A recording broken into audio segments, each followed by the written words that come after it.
تفہیم القرآن، روزانہ ایک رکوع، ترجمہ و تفسیر کے ساتھ قرآن کو سمجھیں۔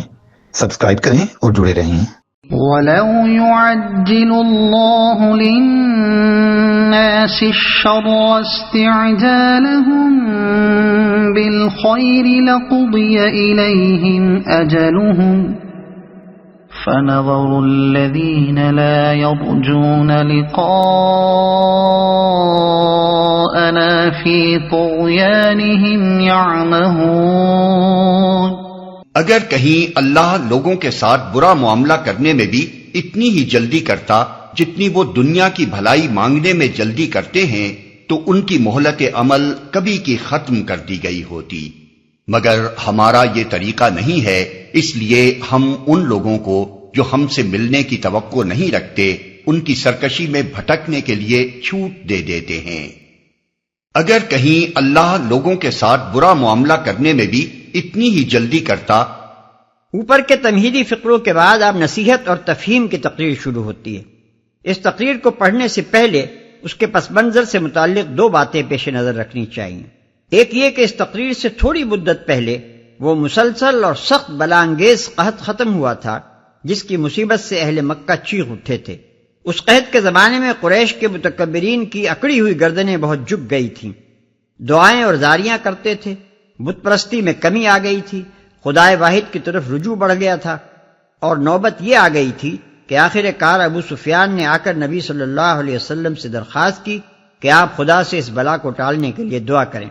مگر جب قحط دور ہو گیا، بارشیں ہونے لگی اور خوشحالی کا دور آیا تو ان لوگوں کی وہی سرکشیاں اور بدعمالیاں اور دین حق کے خلاف وہی سرگرمیاں پھر شروع ہو گئیں، اور جو دل خدا کی طرف رجوع کرنے لگے تھے وہ پھر اپنی سابق غفلتوں میں ڈوب گئے۔ ملاحظہ ہو النحل آیت 113، المؤمنون آیات 75 تا 77، الدخان آیات 10 تا 16۔ دوسرے یہ کہ نبی صلی اللہ علیہ وسلم جب کبھی ان لوگوں کو انکار حق کی پاداش سے ڈراتے تھے تو یہ لوگ جواب میں کہتے تھے کہ تم جس عذاب الہی کی دھمکیاں دیتے ہو وہ آخر آ کیوں نہیں جاتا، اس کے آنے میں دیر کیوں لگ رہی ہے؟ اسی پر فرمایا جا رہا ہے کہ خدا لوگوں پر رحم و کرم فرمانے میں جتنی جلدی کرتا ہے ان کو سزا دینے اور ان کے گناہوں پر پکڑ لینے میں اتنی جلدی نہیں کرتا۔ تم چاہتے ہو کہ جس طرح اس نے تمہاری دعائیں سن کر بلائے قحط جلدی سے دور کر دی، اسی طرح وہ تمہارے چیلنج سن کر اور تمہاری سرکشیاں دیکھ کر عذاب بھی فوراً بھیج دے، لیکن خدا کا طریقہ یہ نہیں ہے۔ لوگ خواہ کتنی ہی سرکشیاں کیے جائیں وہ ان کو پکڑنے سے پہلے سنبھلنے کا کافی موقع دیتا ہے، پیہم تنبیہات بھیجتا ہے اور رسی ڈھیلی چھوڑے رکھتا ہے، یہاں تک کہ جب رعایت کی حد ہو جاتی ہے تب پاداش عمل کا قانون نافذ کیا جاتا ہے۔ یہ تو ہے خدا کا طریقہ، اور اس کے برعکس کمظرف انسانوں کا طریقہ وہ ہے جو تم نے اختیار کیا کہ جب مصیبت آئی تو خدا یاد آنے لگا، بلبلانا اور گڑگڑانا شروع کر دیا، اور جہاں راحت کا دور آیا کہ سب کچھ بھول گئے۔ یہی وہ لچھن ہیں جن سے قومیں اپنے آپ کو عذاب الہی کا مستحق بناتی ہیں۔ وَإِذَا مَسَّ الْإِنسَانَ الضُّرُّ دَعَانَا لِجَنبِهِ أَوْ قَاعِدًا أَوْ قَائِمًا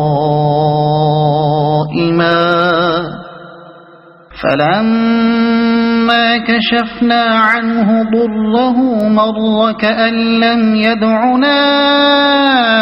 إِلَى ضُرٍّ مَّسَّهُ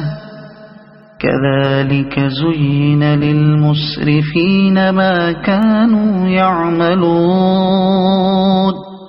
انسان کا حال یہ ہے کہ جب اس پر کوئی سخت وقت آتا ہے تو کھڑے اور بیٹھے اور لیٹے ہم کو پکارتا ہے، مگر جب ہم اس کی مصیبت ٹال دیتے ہیں تو ایسا چل نکلتا ہے کہ گویا اس نے کبھی اپنے کسی برے وقت پر ہم کو پکارا ہی نہ تھا۔ اس طرح حد سے گزر جانے والوں کے لیے ان کے کرتوت خوشنما بنا دیے گئے ہیں۔ وَلَقَدْ أَهْلَكْنَا الْقُرُونَ مِن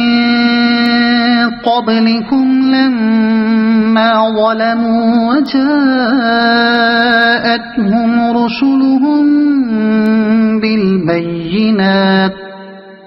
وَجَاءَتْهُمْ رُسُلُهُم بِالْبَيِّنَاتِ وَمَا كَانُوا لِيُؤْمِنُوا كَذَلِكَ نَجْزِي الْقَوْمَ الْمُجْرِمِينَ۔ لوگو تم سے پہلے کی قوموں کو جو اپنے اپنے زمانے میں برسر عروج تھیں ہم نے ہلاک کر دیا جب انہوں نے ظلم کی روش اختیار کی اور ان کے رسول ان کے پاس کھلی کھلی نشانیاں لے کر آئے اور انہوں نے ایمان لا کر ہی نہ دیا۔ اس طرح ہم مجرموں کو ان کے جرائم کا بدلہ دیا کرتے ہیں۔ لوگو تم سے پہلے کی قوموں کو، اصل میں لفظ قرن استعمال ہوا ہے، جس سے مراد عام طور پر تو عربی زبان میں ایک عہد کے لوگ ہوتے ہیں، لیکن قرآن مجید میں جس انداز سے مختلف مواقع پر اس لفظ کو استعمال کیا گیا ہے اس سے ایسا محسوس ہوتا ہے کہ قرن سے مراد وہ قوم ہے جو اپنے دور میں برسر عروج اور کلی یا جزئی طور پر امامت عالم پر سرفراز رہی ہو۔ ایسی قوم کی ہلاکت لازماً یہی معنی نہیں رکھتی کہ اس کی نسل کو بالکل غارت ہی کر دیا جائے، بلکہ اس کا مقام عروج و امامت سے گرا دیا جانا، اس کی تہذیب و تمدن کا تباہ ہو جانا، اس کے تشخص کا مٹ جانا اور اس کے اجزاء کا پارا پارا ہو کر دوسری قوموں میں گم ہو جانا، یہ بھی ہلاکت ہی کی ایک صورت ہے۔ جب انہوں نے ظلم کی روش اختیار کی، یہ لفظ ظلم ان محدود معنوں میں نہیں ہے جو عام طور پر اس سے مراد لیے جاتے ہیں، بلکہ یہ ان تمام گناہوں پر حاوی ہے جو انسان بندگی کی حد سے گزر کر کرتا ہے۔ ثم جعلناكم خلائف في الأرض من بعدهم لننظر كيف تعملون۔ اب ان کے بعد ہم نے تم کو زمین میں ان کی جگہ دی ہے تاکہ دیکھیں تم کیسے عمل کرتے ہو۔ خیال رہے کہ خطاب اہل عرب سے ہو رہا ہے اور ان سے کہا یہ جا رہا ہے کہ پچھلی قوموں کو اپنے اپنے زمانے میں کام کرنے کا موقع دیا گیا تھا، مگر انہوں نے آخر کار ظلم و بغاوت کی روش اختیار کی، اور جو انبیاء ان کو راہ راست دکھانے کے لیے بھیجے گئے تھے ان کی بات انہوں نے نہ مانی، اس لیے وہ ہمارے امتحان میں ناکام ہوئی اور میدان سے ہٹا دی گئی۔ اب اے اہل عرب، تمہاری باری آئی ہے، تمہیں ان کی جگہ کام کرنے کا موقع دیا جاتا ہے۔ تم اس امتحان گاہ میں کھڑے ہو جس سے تمہارے پیش رو ناکام ہو کر نکالے جا چکے ہیں۔ اگر تم نہیں چاہتے کہ تمہارا انجام بھی وہی ہو جو ان کا ہوا تو اس موقع سے جو تمہیں دیا جا رہا ہے صحیح فائدہ اٹھاؤ، پچھلی قوموں کی تاریخ سے سبق لو اور ان غلطیوں کا اعادہ نہ کرو جو ان کی تباہی کی موجب ہوئیں۔ وَإِذَا تُتْلَى عَلَيْهِمْ آيَاتُنَا بَيِّنَاتٍ قَالَ الَّذِينَ لَا يَرْجُونَ لِقَاءَنَا نَأْتِ بِقُرْآنٍ غَيْرِ هَذَا أَوْ بَدِّلْهُ قُلْ مَا يَكُونُ لِي أَنْ أُبَدِّلَهُ مِنْ تِلْقَاءِ نَفْسِي إِنْ أَتَّبِعُ إِلَّا مَا يُوحَى إِلَيَّ إِنِّي أَخَافُ إِنْ عَصَيْتُ رَبِّي عَذَابَ يَوْمٍ عَظِيمٍ۔ جب انہیں ہماری صاف صاف باتیں سنائی جاتی ہیں تو وہ لوگ جو ہم سے ملنے کی توقع نہیں رکھتے کہتے ہیں کہ اس کے بجائے کوئی اور قرآن لاؤ یا اس میں کچھ ترمیم کرو۔ اے محمد، ان سے کہو میرا یہ کام نہیں ہے کہ اپنی طرف سے اس میں کوئی تغیر و تبدل کر لوں، میں تو بس اس وحی کا پیرو ہوں جو میرے پاس بھیجی جاتی ہے۔ اگر میں اپنے رب کی نافرمانی کروں تو مجھے ایک بڑے ہولناک دن کے عذاب کا ڈر ہے۔ اس کے بجائے کوئی اور قرآن لاؤ یا اس میں کچھ ترمیم کرو۔ ان کا یہ قول اول تو اس مفروضے پر مبنی تھا کہ محمد صلی اللہ علیہ وسلم جو کچھ پیش کر رہے ہیں یہ خدا کی طرف سے نہیں ہے بلکہ ان کے اپنے دماغ کی تصنیف ہے، اور اس کو خدا کی طرف منسوب کر کے انہوں نے صرف اس لیے پیش کیا ہے کہ ان کی بات کا وزن بڑھ جائے۔ دوسرے ان کا مطلب یہ تھا کہ یہ تم نے توحید اور آخرت اور اخلاقی پابندیوں کی بحث کیا چھیڑ دی؟ اگر رہنمائی کے لیے اٹھے ہو تو کوئی ایسی چیز پیش کرو جس سے قوم کا بھلا ہو اور اس کی دنیا بنتی نظر آئے۔ تاہم اگر تم اپنی اس دعوت کو بالکل نہیں بدلنا چاہتے تو کم از کم اس میں اتنی لچک ہی پیدا کرو کہ ہمارے اور تمہارے درمیان کم و بیش پر مصالحت ہو سکے، پھر ہم تمہاری مانیں کچھ تم ہماری مان لو، تمہاری توحید میں کچھ ہمارے شرک کے لیے، تمہاری خدا پرستی میں کچھ ہماری نفس پرستی اور دنیا پرستی کے لیے، اور تمہارے عقیدہ آخرت میں کچھ ہماری ان امیدوں کے لیے بھی گنجائش نکلنی چاہیے کہ دنیا میں ہم جو چاہیں کرتے رہیں، آخرت میں ہماری کسی نہ کسی طرح نجات ضرور ہو جائے گی۔ پھر تمہارے یہ قطعی اور حتمی اخلاقی اصول بھی ہمارے لیے ناقابل قبول ہیں۔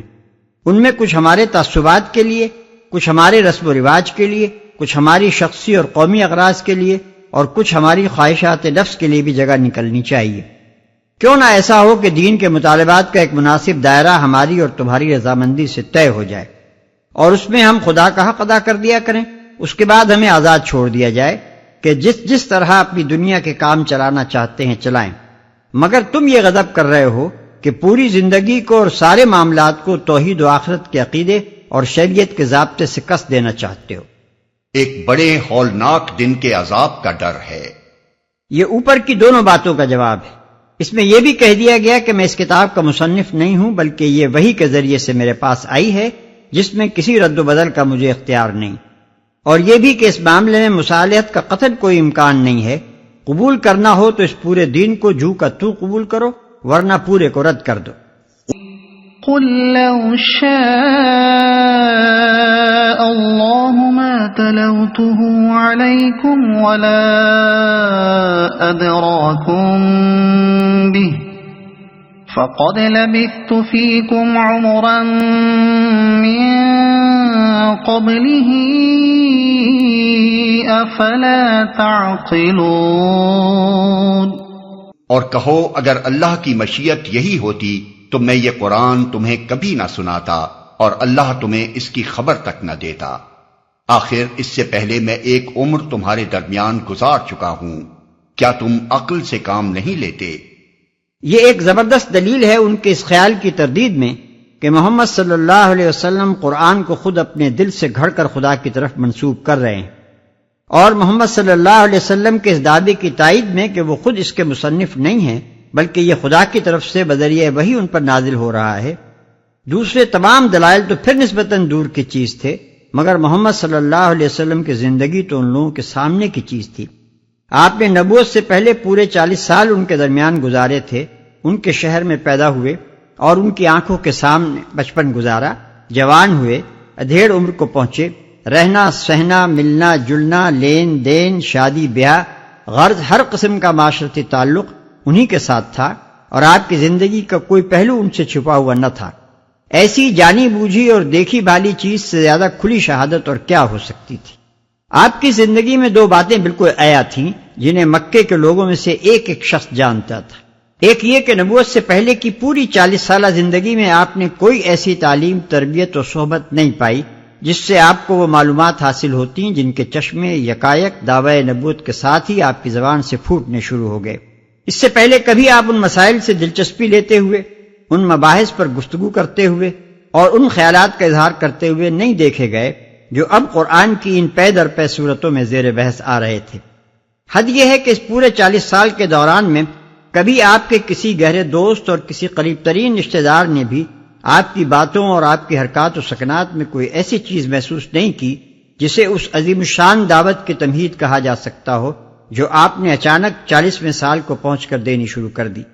یہ اس بات کا صریح ثبوت تھا کہ قرآن آپ کے اپنے دماغ کی پیداوار نہیں ہے، بلکہ خارج سے آپ کے اندر آئی ہوئی چیز ہے،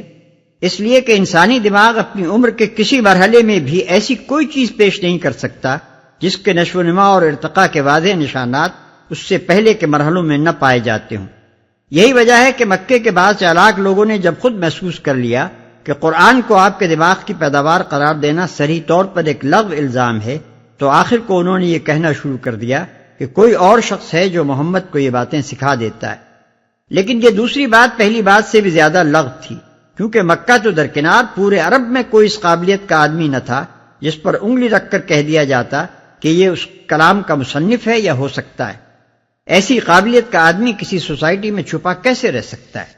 دوسری بات جو آپ کی سابق زندگی میں بالکل نمایاں تھی وہ یہ تھی کہ جھوٹ، فریب، جال، مکاری، عیاری اور اس قبیل کے دوسرے اوصاف میں سے کسی کا ادنا شائبہ تک آپ کی سیرت میں نہ پایا جاتا۔ پوری سوسائٹی میں کوئی ایسا نہ تھا جو یہ کہہ سکتا ہو کہ اس 40 سال کی یکجائی معاشرت میں آپ سے کسی ایسی صفت کا تجربہ اسے ہوا ہے۔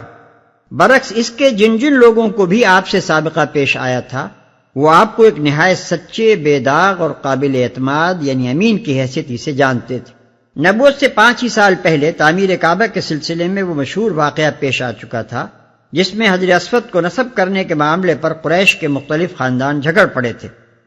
اور آپس میں طے ہوا تھا کہ کل صبح پہلا شخص جو حرم میں داخل ہوگا اسی کو پنچ مان لیا جائے گا۔ دوسرے روز وہ شخص محمد صلی اللہ علیہ وسلم تھے جو وہاں داخل ہوئے۔ آپ کو دیکھتے ہی سب لوگ پکار اٹھے، ھذا الامین رضینا ھذا محمد، یہ بالکل راست باز آدمی ہے، ہم اس پر راضی ہیں، یہ تو محمد ہے۔ اس طرح آپ کو نبی مقرر کرنے سے پہلے اللہ تعالیٰ پورے قبیلہ قریش سے بھرے مجمع میں آپ کے امین ہونے کی شہادت لے چکا تھا۔ اب یہ گمان کرنے کی کیا گنجائش تھی کہ جس شخص نے تمام عمر کبھی اپنی زندگی کے کسی چھوٹے سے چھوٹے معاملے میں بھی جھوٹ، جال اور فریب سے کام نہ لیا تھا، وہ یکایک اتنا بڑا جھوٹ اور ایسا عظیم الشان جال و فریب لے کر اٹھ کھڑا ہوا کہ اپنے ذہن سے کچھ باتیں تصنیف کی اور ان کو پورے زور اور تحدی کے ساتھ خدا کی طرف منسوب کرنے لگا۔ اسی بنا پر اللہ تعالیٰ نبی صلی اللہ علیہ وسلم سے فرماتا ہے کہ ان کے اس بیہودہ الزام کے جواب میں ان سے کہو کہ اللہ کے بندو کچھ عقل سے تو کام لو، میں کوئی باہر سے آیا ہوا اجنبی آدمی نہیں ہوں، تمہارے درمیان اس سے پہلے ایک عمر گزار چکا ہوں، میری سابق زندگی کو دیکھتے ہوئے تم کیسے یہ توقع مجھ سے کر سکتے ہو کہ میں خدا کی تعلیم اور اس کے حکم کے بغیر یہ قرآن تمہارے سامنے پیش کر سکتا تھا۔ فمن أظلم ممن افترى على الله كذبا أو كذب بآياته إنه لا يفلح المجرمون۔ پھر اس سے بڑھ کر ظالم اور کون ہوگا جو ایک جھوٹی بات گھڑ کر اللہ کی طرف منسوب کرے یا اللہ کی واقعی آیات کو جھوٹا قرار دے؟ یقیناً مجرم کبھی فلاح نہیں پا سکتے۔ یا اللہ کی واقعی آیات کو جھوٹا قرار دے، یعنی اگر یہ آیات خدا کی نہیں ہیں اور میں انہیں خود تصنیف کر کے آیات الہی کی حیثیت سے پیش کر رہا ہوں تو مجھ سے بڑا ظالم کوئی نہیں، اور اگر یہ واقعی اللہ کی آیات ہیں اور تم ان کو جھٹلا رہے ہو تو پھر تم سے بڑا بھی کوئی ظالم نہیں۔ یقیناً مجرم کبھی فلاح نہیں پا سکتے۔ بعض نادان لوگ فلاح کو طویل عمر یا دنیاوی خوشحالی یا دنیاوی فروغ کے معنی میں لے لیتے ہیں، اور پھر اس آیت سے یہ نتیجہ نکالنا چاہتے ہیں کہ جو شخص نبوت کا دعویٰ کر کے جیتا رہے یا دنیا میں پھلے پھولے یا اس کی دعوت کو فروغ نصیب ہو، اسے نبی برحق مان لینا چاہیے کیونکہ اس نے فلاح پائی۔ اگر وہ نبی برحق نہ ہوتا تو جھوٹا دعویٰ کرتے ہی مار ڈالا جاتا یا بھوکوں مار دیا جاتا اور دنیا میں اس کی بات چلنے ہی نہ پاتی۔ لیکن یہ احمقانہ استدلال صرف وہی شخص کر سکتا ہے جو نہ تو قرآنی اصطلاح فلاح کا مفہوم جانتا ہو، نہ اس قانون امحال سے واقف ہو جو قرآن کے بیان کے مطابق اللہ تعالیٰ نے مجرموں کے لیے مقرر فرمایا ہے، اور نہ یہی سمجھتا ہو کہ اس سلسلہ بیان میں یہ فقرہ کس معنی میں آیا ہے۔ اول تو یہ بات کہ مجرم فلاح نہیں پا سکتے اس سیاق میں اس حیثیت سے فرمائی ہی نہیں گئی ہے کہ یہ کسی کے دعوی نبوت کو پرکھنے کا معیار ہے جس سے عام لوگ جانچ کر خود فیصلہ کر لیں کہ جو مدعی نبوت فلاح پا رہا ہو اس کے دعوے کو مانیں اور جو فلاح نہ پا رہا ہو اس کا انکار کر دیں، بلکہ یہاں تو یہ بات اس معنی میں کہی گئی ہے کہ میں یقین کے ساتھ جانتا ہوں کہ مجرموں کو فلاح نصیب نہیں ہو سکتی، اس لیے میں خود تو یہ جرم نہیں کر سکتا کہ نبوت کا جھوٹا دعویٰ کروں، البتہ تمہارے متعلق مجھے یقین ہے کہ تم سچے نبی کو جھٹلانے کا جرم کر رہے ہو، اس لیے تمہیں فلاح نصیب نہیں ہوگی۔ پھر فلاح کا لفظ بھی قرآن میں دنیاوی فلاح کے محدود معنی میں نہیں آیا ہے، بلکہ اس سے مراد وہ پائیدار کامیابی ہے جو کسی خسران پر منتج ہونے والی نہ ہو، قطع نظر اس سے کہ دنیاوی زندگی کے اس ابتدائی مرحلے میں اس کے اندر کامیابی کا کوئی پہلو ہو یا نہ ہو سکتا ہے کہ ایک داعی ضلالت دنیا میں مزے سے جیے، خوب پھلے پھولے اور اس کی گمراہی کو بڑا فروغ نصیب ہو، مگر یہ قرآن کی اصطلاح میں فلاح نہیں عین خسران ہے۔ اور یہ بھی ہو سکتا ہے کہ ایک داعی حق دنیا میں سخت مصیبتوں سے دوچار ہو، شدت آلام سے نڈھال ہو کر یا ظالموں کی دسترازیوں کا شکار ہو کر دنیا سے جلدی رخصت ہو جائے اور کوئی اسے مان کر نہ دے، مگر یہ قرآن کی زبان میں خسران نہیں عین فلاح ہے۔ علاوہ برئیں قرآن میں جگہ جگہ یہ بات پوری تشریح کے ساتھ بیان کی گئی ہے کہ اللہ تعالیٰ مجرموں کو پکڑنے میں جلدی نہیں کیا کرتا، بلکہ انہیں سنبھلنے کے لیے کافی مہلت دیتا ہے، اور اگر وہ اس مہلت سے ناجائز فائدہ اٹھا کر اور زیادہ بگڑتے ہیں تو اللہ کی طرف سے ان کو ڈھیل دی جاتی ہے، اور بسا اوقات ان کو نعمتوں سے نوازا جاتا ہے تاکہ وہ اپنے نفس کی چھپی ہوئی تمام شرارتوں کو پوری طرح ظہور میں لے آئیں اور اپنے عمل کی بنا پر اس سزا کے مستحق ہو جائیں جس کے وہ اپنی بری صفات کی وجہ سے فی الحقیقت مستحق ہیں۔ پس اگر کسی جھوٹے مدعی کی رسی دراز ہو رہی ہو اور اس پر دنیاوی فلاح کی برسات برس رہی ہو تو سخت غلطی ہوگی اگر اس کی اس حالت کو اس کے برسر ہدایت ہونے کی دلیل سمجھا جائے۔ خدا کا قانون امحال و استدراج جس طرح تمام مجرموں کے لیے عام ہے، اسی طرح جھوٹے مدعیان نبوت کے لیے بھی ہے، اور ان کے اس سے مستثنی ہونے کی کوئی دلیل نہیں ہے۔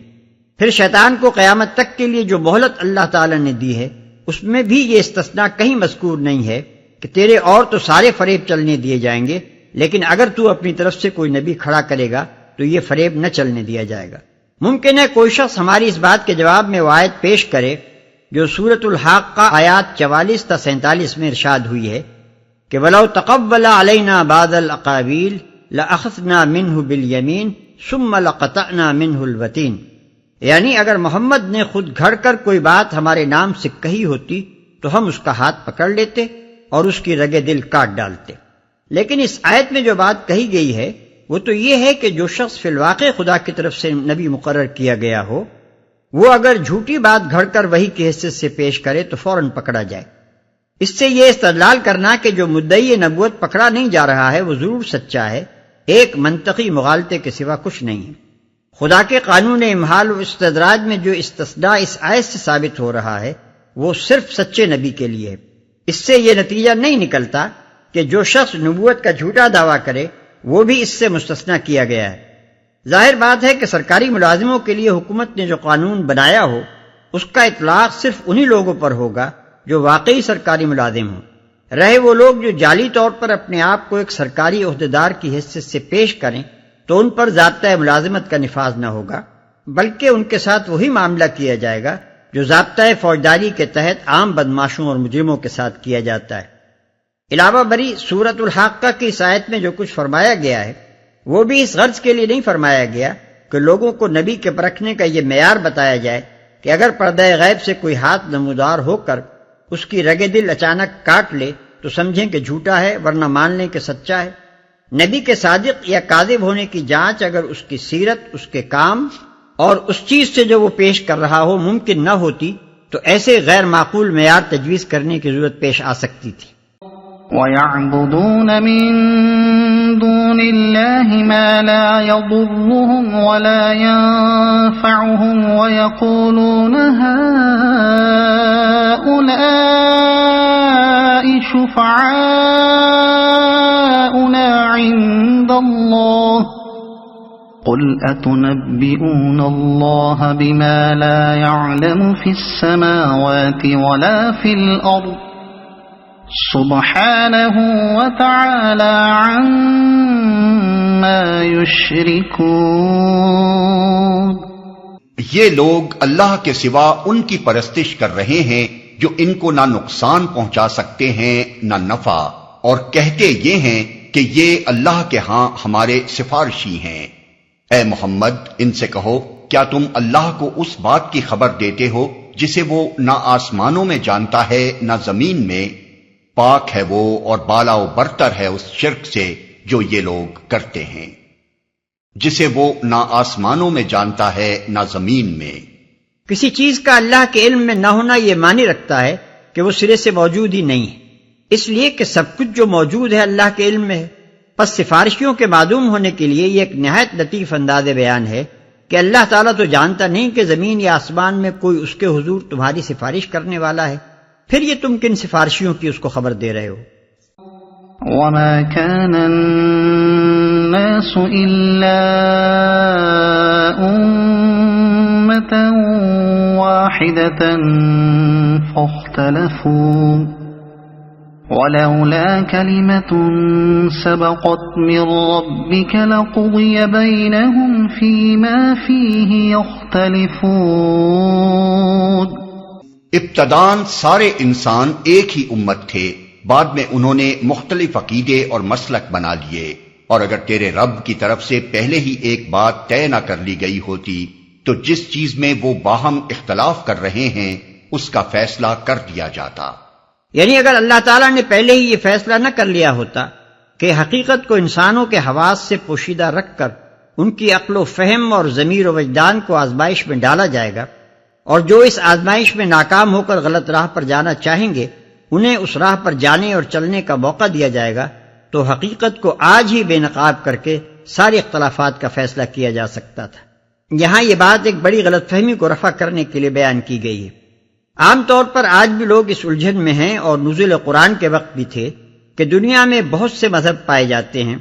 اور ہر مذہب والا اپنے ہی مذہب کو حق سمجھتا ہے۔ ایسی حالت میں آخر اس فیصلے کی صورت کیا ہے کہ کون حق پر ہے اور کون نہیں؟ اس کے متعلق فرمایا جا رہا ہے کہ یہ اختلاف مذاہب دراصل بعد کی پیداوار ہے۔ ابتدا میں تمام نوع انسانی کا مذہب ایک تھا اور وہی مذہب حق تھا۔ پھر اس حق میں اختلاف کر کے لوگ مختلف عقیدے اور مذہب بناتے چلے گئے۔ اب اگر اس ہنگامہ مذاہب کا فیصلہ تمہارے نزدیک عقل و شعور کے صحیح استعمال کے بجائے صرف اسی طرح ہو سکتا ہے کہ خدا خود حق کو بے نقاب کر کے سامنے لے آئے، تو یہ موجودہ دنیاوی زندگی میں نہیں ہوگا۔ دنیا کی یہ زندگی تو ہے ہی امتحان کے لیے، اور یہاں سارا امتحان اسی بات کا ہے کہ تم حق کو دیکھے بغیر عقل و شعور سے پہچانتے ہو یا نہیں۔ وَيَقُولُونَ لَوْلَا أُنزِلَ عَلَيْهِ آيَةٌ مِّن رَّبِّهِ فَقُلْ إِنَّمَا الْغَيْبُ لِلَّهِ فَانتَظِرُوا إِنِّي مَعَكُم مِّنَ الْمُنتَظِرِينَ۔ اور یہ جو وہ کہتے ہیں کہ اس نبی پر اس کے رب کی طرف سے کوئی نشانی کیوں نہ اتاری گئی، تو ان سے کہو غیب کا مالک و مختار تو اللہ ہی ہے، اچھا انتظار کرو، میں بھی تمہارے ساتھ انتظار کرتا ہوں۔ اس کے رب کی طرف سے کوئی نشانی کیوں نہ اتاری گئی؟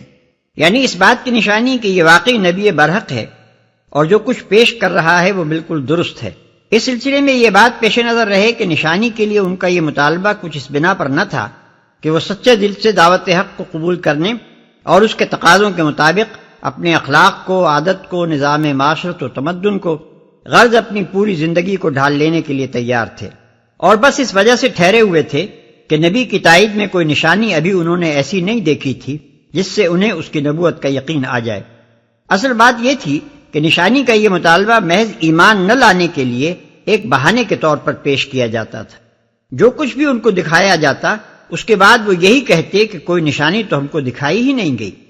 اس لیے کہ وہ ایمان لانا چاہتے نہ تھے۔ دنیاوی زندگی کے ظاہری پہلو کو اختیار کرنے میں یہ جو آزادی ان کو حاصل تھی کہ نفس کی خواہشات و رغبات کے مطابق جس طرح چاہیں کام کریں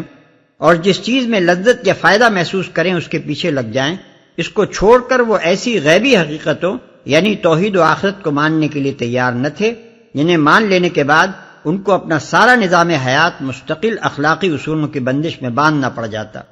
میں بھی تمہارے ساتھ انتظار کرتا ہوں۔ یعنی جو کچھ اللہ نے اتارا ہے وہ تو میں نے پیش کر دیا، اور جو اس نے نہیں اتارا وہ میرے اور تمہارے لیے غیب ہے جس پر سوائے خدا کے کسی کا اختیار نہیں۔ وہ چاہے تو اتارے اور نہ چاہے تو نہ اتارے۔ اب اگر تمہارا ایمان لانا اسی پر موقوف ہے کہ جو کچھ خدا نے نہیں اتارا ہے وہ اترے تو اس کے انتظار میں بیٹھے رہو، میں بھی دیکھوں گا کہ تمہاری یہ ضد پوری کی جاتی ہے یا نہیں۔ اگر آپ کو یہ ویڈیو پسند آئی ہو تو اسے لائک کریں، دوسروں تک پہنچانے کے لیے شیئر کریں، اور مزید ایسی ہی معلوماتی ویڈیوز کے لیے ہمارے چینل عبد المالک ہاشمی کو سبسکرائب ضرور کریں۔ نئی اپڈیٹس کے لیے بیل آئیکن دبائیں تاکہ آپ کو ہماری ہر نئی ویڈیو بر وقت مل سکے۔ آپ کی حوصلہ افزائی ہمیں مزید بہترین مواد بنانے میں مدد دے گی۔ شکریہ۔